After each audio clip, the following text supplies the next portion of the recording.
Queridos amigos, reciban un cordial saludo de Saulo Medina Ferrer, psicólogo Provida. Para nuestro programa, Cargados de Experiencia, Jóvenes de Espíritu, en el día de hoy vamos a conversar sobre una pregunta que a mí me ha arrancado una sonrisa. ¿Cómo celebra Jesús la Navidad? ¿Cómo así? Si la Navidad es el cumpleaños, ¿cómo así que yo celebro el cumpleaños mío? No, pues tal vez me lo celebra Mónica. Bueno, algún día me lo celebrará mi hija. Y así cada uno en su casa. ¿Cómo celebra Jesús la Navidad? Vamos a intentar dar respuesta a esa pregunta en los próximos minutos, siempre con el auxilio del Espíritu Santo. Antes de continuar, pidámosle a Jesús su misericordia con todas las personas que en el día de hoy vayan a agonizar, de manera particular los que estén solos en los hospitales o los que lo rechacen en el momento de su muerte. Padre nuestro que estás en los cielos, santificado sea tu nombre. Venga a nosotros tu reino, hágase Señor tu voluntad, así en la tierra como en el cielo. Danos hoy nuestro pan de cada día, perdona nuestras ofensas, como también nosotros perdonamos a quienes nos ofenden. No nos dejes caer en la tentación y líbranos del mal. Y bien, amigos, yo creo que sí cabe la expresión de que Jesús celebra la Navidad en esta línea.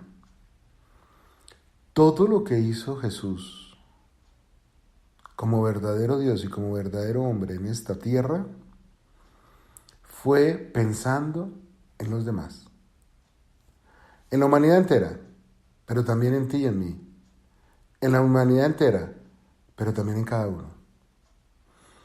O sea, esto no fue un asunto para todo el mundo, así, oferta del 20% menos en el precio del arroz. Esto es un asunto personal, individual, mirando a los ojos, perdón. Entonces, desde esa perspectiva, yo les quiero invitar a que nos demos cuenta que Jesús, desde el principio, actuó pensando en nosotros. Jesús vino a este mundo con una actitud similar a la del médico que está tras las líneas de la guerra, del enfrentamiento, de la batalla, y llegan más heridos, y llega uno convulsionando, llega otro desangrándose, llega otro desmayado, llega otro que ha perdido una pierna, y a cada uno lo atiende en lo que toca hacer en el momento, con acciones rápidas, intrépidas, pero ciertas, certeras, para lograr salvar esa vida. Ese es un poco el camino que nos muestra Jesús. Y podemos ver, como todo en Él, que Él no habla solamente con palabras, sino que sobre todo habla con acciones. Cuando los hijos del Zebedeo, Santiago y Juan, a quienes Jesús les llamaba hijos del trueno, porque eran ellos un poquito así como con un genio atravesado y explosivo, le piden a Jesús, pensando ellos que Él iba a lograr una victoria política y sobre todo militar contra el Imperio Romano. Ellos le dicen: queremos estar a tu izquierda y a tu derecha, en tu reino, creyendo que el reino iba a ser liberar a Judá de el imperio opresor.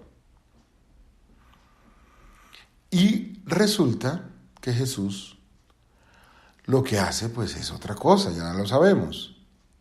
Y Él les dice: el que quiera ser el primero entre ustedes, que sea el último y sirva a los demás. Veamos entonces cómo Él nos sirve.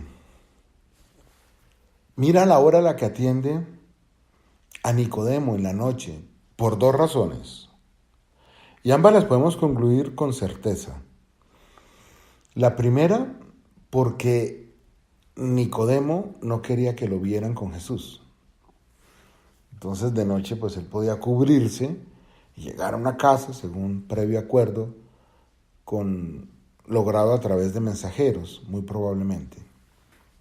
Y la segunda porque Jesús vivía ocupado.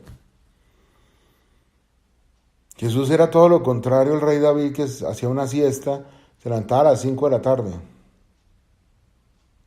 El rey David tuvo muchas cosas buenas, pero ciertamente otras de las cuales debemos aprender para no hacerlas nosotros. Y viene la pregunta, o viene el comentario más bien. ¿Te has dado cuenta de cómo Jesús en la palabra, en el Evangelio, aparece orando por la noche? Porque se pasaba todo el día orando, predicando, sanando, liberando, exorcizando, y todo eso que es servicio, ni más ni menos. Entonces, desde esa perspectiva, queridos hermanos, veamos un poco del actuar de Cristo, que es muy bello y que nos permite, ¿cómo lo digo? Nos permite darle gracias a Dios. Nos permite tener esperanza y confianza en Él, porque su actuar va hasta el fondo, hasta la raíz del problema. ¿Qué cosas vino a hacer Jesús? Esta meditación es por cortesía de un laico comprometido que es ejemplo de muchas cosas. Cantante, predicador, y va y predica en Estados Unidos y dura unos buenos meses en el primer mundo predicando, pero también va a Ocaña, allá donde les tienen los dominicos donde está la diócesis de Tibú. Al principio eso lo comenzaron los dominicos, pero ya en este momento es diocesano. Entonces, no es que Felipe Gómez le guste pues la predicación así como muy cómoda por aquello de algunos de los movimientos apostólicos en los que participa, que tienen cierta comodidad económica. ¿Es que acaso el evangelio no es para los ricos de esta tierra? A ellos hay que evangelizarlos y mucho. Acuérdase lo que dice Jesús de los ricos. Volviendo al tema, este laico, que es ejemplo para muchas cosas, ha colocado una serie de meditaciones en su muro en Facebook y me parece que vale la pena compartir algunas. Y por supuesto, pues estamos dándole el crédito como es apenas necesario. Jesús vino al mundo a destronar el pecado.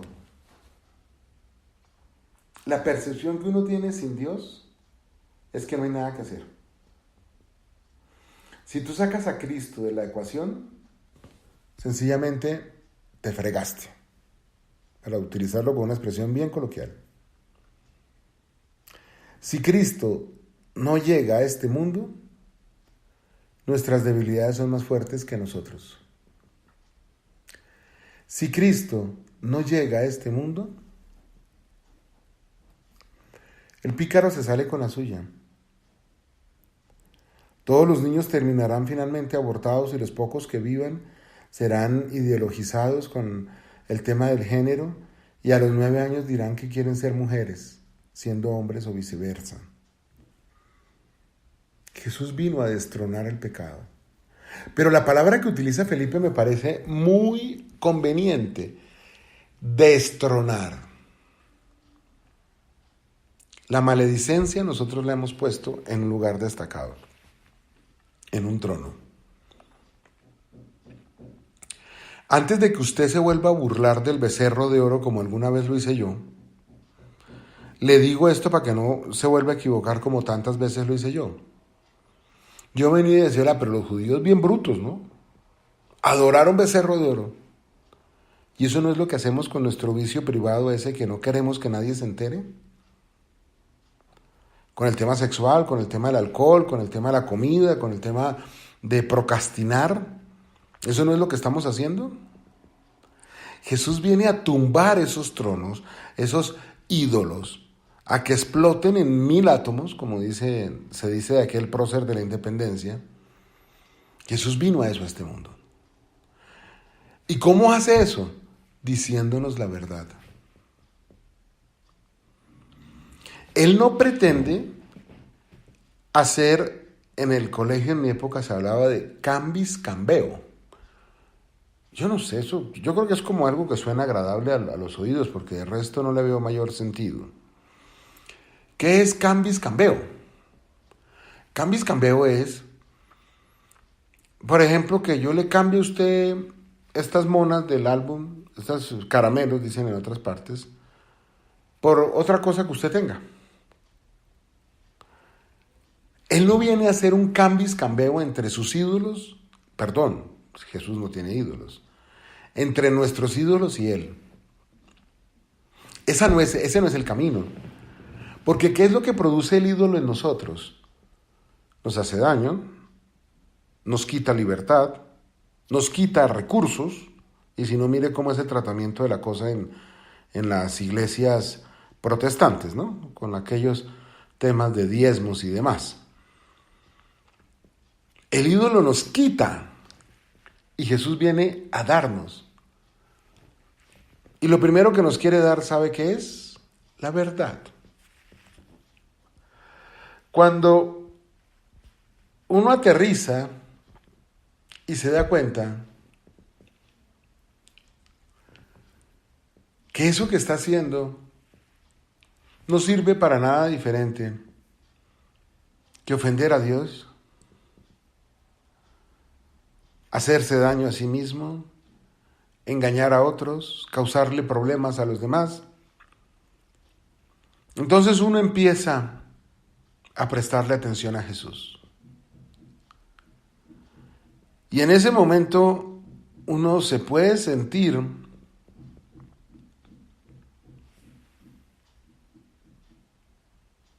enamorado de Él, prendado de Él. Puede uno darse cuenta del amor que Él le tiene, que Cristo nos tiene a cada uno. Es un poco lo que comentábamos en el programa del 26. Darnos cuenta que Jesús nos ama es el primer paso para reconstruir nuestra dignidad. Entonces fíjense pues, queridos hermanos, la cosa tan bella. Jesús viene a destronar el pecado a través de la verdad, que es el mismo. Porque claro, cuando yo veo a Cristo, y cuando veo a mi ídolo, y cuando veo lo que Cristo quiere hacer por mí, y cuando veo lo que el ídolo me ha maltratado y me ha dañado, y me ha retorcido, entonces yo empiezo a decir, oiga, sí, tiene toda la razón. Esto va por otro lado. Espérese un momentico. Y ya el ídolo no lo miro con admiración. Y yo diría que es que esa no es la palabra, es que toca repetirla. Ya el ídolo no lo veo con idolatría, sino que ya más bien comienzo a verlo como lo que verdaderamente es. Una porquería a la cual yo le he dado permiso y poder para destruirme. Esa es la primera cosa que Jesús hace en nuestro corazón. Pero hay otras cosas que hace. Porque el ídolo nos ha dañado, porque nos ha destruido, lo acabo de mencionar. Entonces hay otras cosas que hace. Viene a consolarnos. Y aquí hay un detalle muy importante. Eso para consolarnos se necesita tanto abrazo y beso y tanto escuchar y tanta palabra. Ay, a veces uno se queda ahí los ingenieros de sistemas dicen loop, cuando